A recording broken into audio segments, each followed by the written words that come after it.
Hi, this is Kaizink. Today I'm going to show you how to package rigid signs in large format for pickup. So this is an Alumicore sign.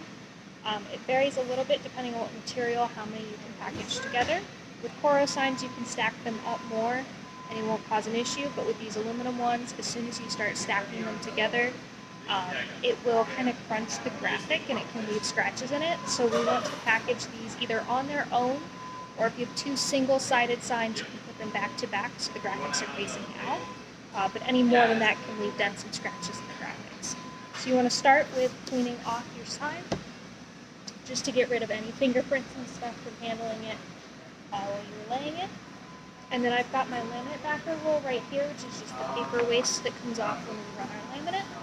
And so I've trimmed off the piece that will fit my sign. I'm going to place it in the center.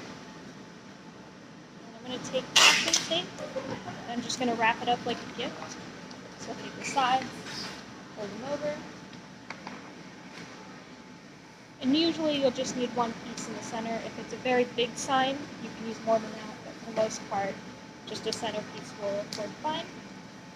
Then I'm going to take my sides and I'm going to fold these into two little triangles right here, so that I can then take this flap and fold it up.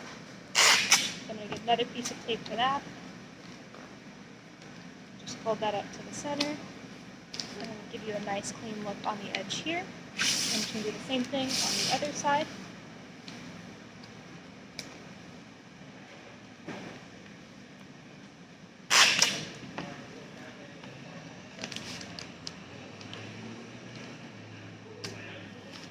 And I'm going to flip my sign over so that I can put the work order and the thank you sticker on it.